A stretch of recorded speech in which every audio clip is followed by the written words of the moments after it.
escalating crisis at the southern border. The city of El Paso in Texas has declared a state of emergency. El Paso declaring an emergency. U.S. officials now warning that the situation is nearing a, quote, breaking point. The border. For most people, it's abstract. A theory, a concept, a political issue, but not in New Mexico, where tens of thousands of people live just a stone's throw away from it. We went to see what these people thought about the migrant crisis and how it affected them. You see that black thing you see right there? That's a fence. They go over the fence? Yeah, they jump over it. Every day they pass, every day, every night. You're gonna hear like screams and stuff, I'm not gonna lie. And ended up meeting a controversial group that is enforcing the border themselves. Supposedly, we were holding them hostages.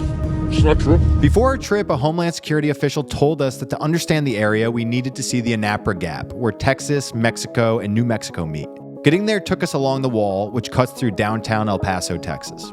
As we scoped out the border, a man approached us from the other side of the wall. Un mensaje por los americanos. Es como toda, hay inmigrantes que no son malos y hay inmigrantes que son malos, pero yo pienso para mí, el inmigrante bueno es el que cruza la frontera bien.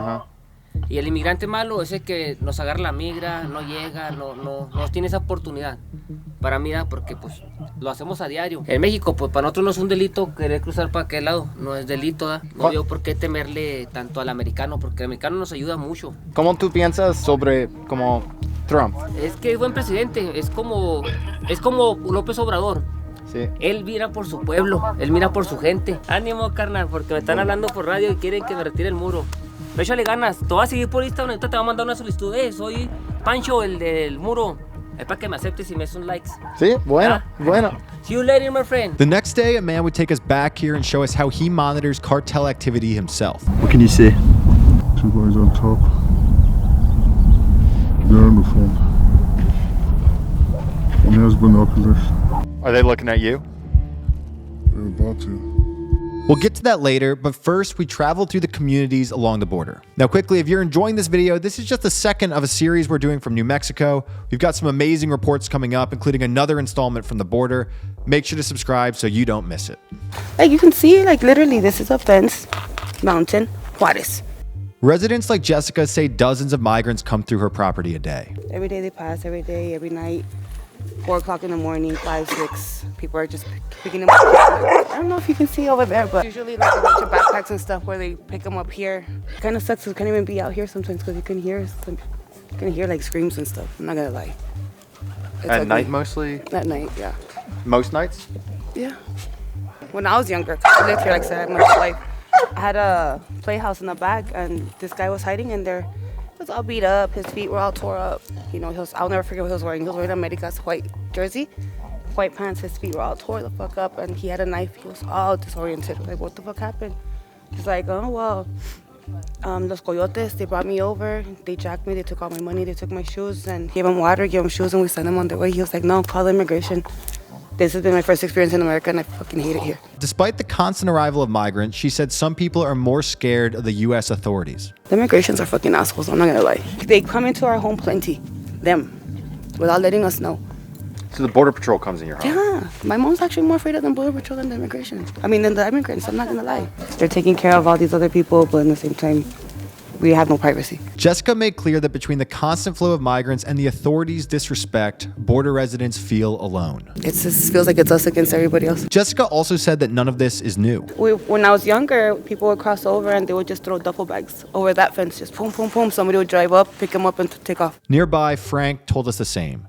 Tons of migrants come through his property, but the Border Patrol are the bigger problem. This is from migrants coming through here. This is all the mud they've done. And they've torn all this, so I'm gonna have to I used to have it in one piece, now it's all, they've done it all over, you know, little by little. So you're saying they tear this down, they hide out? They hide in there and they put it back on. Wow. Waiting for someone to come pick them up? Yeah. How often do you see people come through? Every day, man. Every day? Every day. Have you ever had a problem? I mean, besides this, but have you ever had a problem? Nah, I've just kicked them out. Just tell them get out of here. But other than that, never, man. They don't knock on my door. They never try to break in, nothing. These guys think because they're Border Patrol, they think they could do whatever they want, man. That's one thing we've heard talking to people in the various areas. A lot of people aren't fans of Border Patrol. Oh, they don't like them. Nobody likes them here, bro. There's some that are real cool. I'll be honest with you. There's some that are real cool. But like the young ones, they're fucking jerks, man. You know, they think they know everything, you know. It's my property, not yours. Get the fuck out of here. I kick them out, man. I kick them out. I mean, sometimes I do my walks by myself. And they stop me, man. They're like, are you okay? I go, are you okay? I go do your job, bro. Go hunt illegals. Bro, I could tell when somebody's illegal, bro.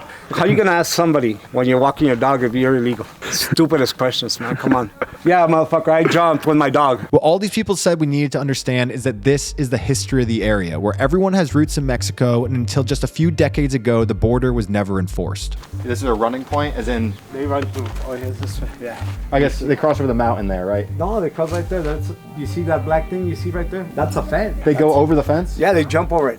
They jump over it, bro. They jump over it with a rope. They climb themselves over, throw themselves. Because, I mean, I'm Mexican, bro.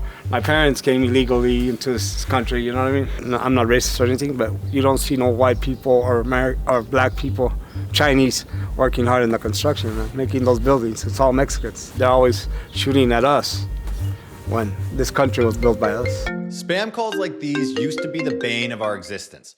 Whenever we were out reporting or in the office writing a story, our phones would ring and on the other end would be some kind of a bot or a scammer. Now this happens because there is an entire market out there where your information is bought and sold. These data brokers know your name, your age, where you live, your phone number, your email address, your browsing history, your shopping history, and a whole lot more. All of this data has been collected and it's sold on massive lists. Now, we have the right to have our data removed, but that process can take forever. That's where Incogni, the sponsor of today's video, comes in. Incogni goes out and takes you off all these lists. All you have to do is make an account and grant the permission to act on your behalf. Incogni then gets to work making sure that data brokers remove your data. If a data broker refuses to do so or is slow, Incogni follows up until they finally do it. We at Roca have been fans of Incogni for years now. Not only do they support our reporting, but they ended one of our biggest daily nuisances, endless spam calls and spam emails. They also do a whole lot more than that, like protecting us from identity theft and ensuring that we, not shady companies, are in control of our own data. When you use the link in our description, you'll not only support our channel, but get up to 50% off and take back your privacy. We can't recommend it enough, and we thank Incogni for ending our spam calls and supporting our reporting. Now, back to the border. One man in a nearby community told us that he had come from Mexico decades ago and become a U.S. citizen. ¿Cuántos años vives aquí? Como 10. ¿Nací en Sunland Park? No. ¿Naciste? No. No? No, nosotros nacimos en México. México. Sí. At the peak of the current migrant crisis, 70 migrants would run through his yard every night. No hay muchos problemas. El único problema que había era el paso de los migrantes. Pero se ha calmado en estos días, que no hay mucha vigencia, porque aquí pasaban alrededor de unos 50, 60 inmigrantes todos los días. Saying they were getting 50 or 60 migrants coming through here every single night. Esos bajan por ahí, por allá. Todas esas son las bajadas de los migrantes y se van para acá. Se escondían muchas veces aquí atrás, abajo de la esta. Pues están poniendo, la mayor parte de la gente ya está poniendo su barda, porque sí no era peligroso, porque los inmigrantes no vienen a robar muchas veces, vienen a cruzar nada más. El peligro es de los que los pasaban, que los extorsionaban, los robaban y pues a veces abusaban de sus mujeres, porque aquí llegaron a venir varias mujeres que casi desnudas. Entonces les auxiliaba y se iban. No quería ni siquiera que les vamos a hablarle a la policía para que tomen reporte. Dicen, no, que queremos estar aquí. Entonces por eso no hubo evidencia. Pero eso sucedía. Some people are fine with the migrants coming through. They say it's part of life on the border. But others are not. We just actually got word a while ago, a couple of months ago, that they're actually crossing through here a lot of. So that's scary, yeah, because I have kids. I mean, I know there's some hardworking ones that are wanting to work, but also there's criminals and like terrorists, and that's what's scary. This family said they can no longer go out into the mountains like they used to because of the human trafficking. They want to go, and I'm like, no. We actually just stopped like 6 months ago. We will go on our own. Yeah. I mean, what if there's guys out there, or even the coyotes, and then because I know that the coyotes even keep some of the girls that they're crossing. To prevent migration, helicopters and trucks patrol the border 24/7. Even so, thousands of migrants cross, sometimes where there is no fence, sometimes by going over the fence. Some people are trying to stop the flow themselves. This place has no wall. That's the way they're coming in. I mean, they're not doing it legally, they're doing it illegally, and we catch as many as we can catch. The United Constitutional Patriots, or UCP, are a self-described patriot group that patrols the border. We got in touch with the group's founder, who set us up with one of their patrol units. Supposedly, we were holding them hostages. It's not true. We didn't even touch them.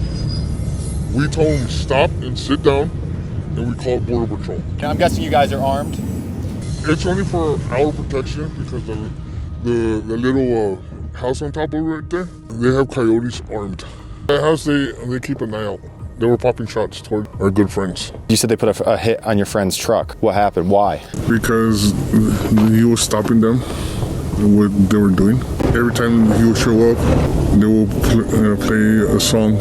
They will play a Mexican song. They will say, hey, here comes the black truck. Careful with the black truck. Because they thought we were special forces, but we're not. We're just average Americans. I saw kids being trafficked, man. I gotta do it for them too. But at the same time, I gotta protect my city. When they play music like that, or just out of the blue, they're singling somebody else. What can you see? Two guys on top. They're on the phone. One has binoculars. Are they looking at you? They're about to.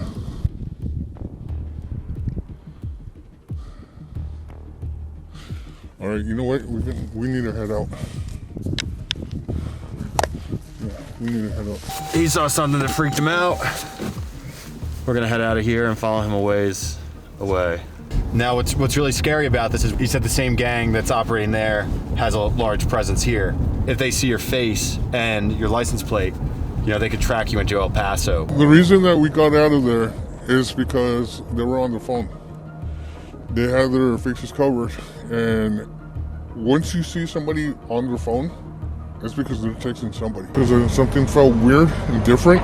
When I get that feeling, it's like, we gotta go.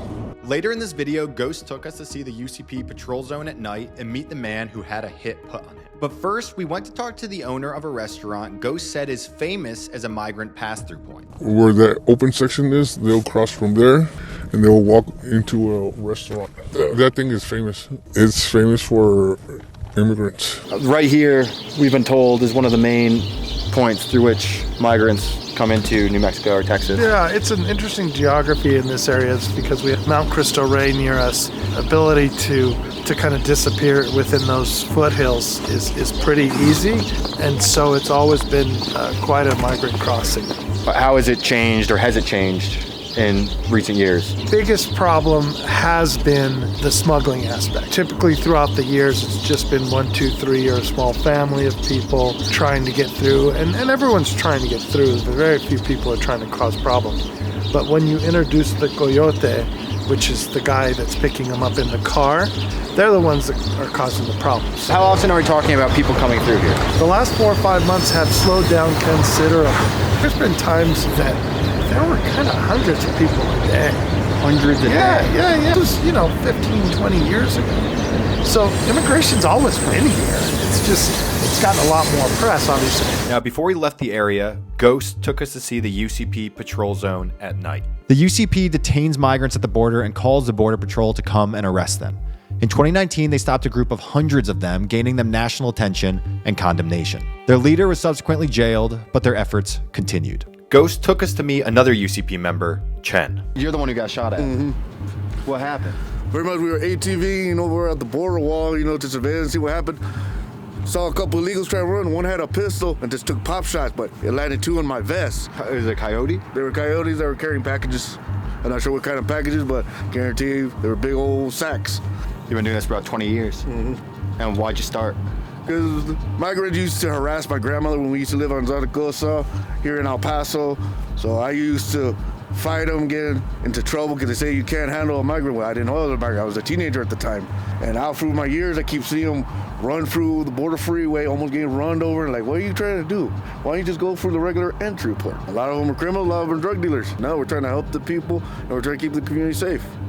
It's just like a standard neighborhood watch. You just see, we don't touch them, we don't do anything. We just tell them to stop. If they actually stop, they're gonna get physical, and there's nothing we can do. We gotta defend ourselves. But usually we just have them sit down, wait a while, give them some water, give them some Gatorade, get their electrolytes up, and just call Border Patrol, and they come handle them. But the ones that are like a 5-man unit, those are the ones that are either criminals or fighters, or they're carrying something. So the smaller the group, the more dangerous the group. The bigger the group, the more safer the group. Now, the media has deemed this group, the UCP, a white nationalist extremist hate group. We wanted to learn for ourselves, though, and after this meeting, we were invited to their headquarters, which claims to oversee one of the largest and most controversial militia movements in America. We would head there after the border to learn the truth about them and their leader. Make sure to subscribe so you don't miss that. Actually, we weren't arresting anybody. We were detaining them. There's a difference. The border defines life in this area, but the fact is, life goes on. Here we saw a small portion of it. In the next video, we'll dive even deeper into life in this part of the country. Thank you for watching this video. It's only the second in our extended New Mexico series. In the upcoming videos, we report from Albuquerque's war zone, Navajo Nation, and the UCP HQ. Subscribe so you don't miss it.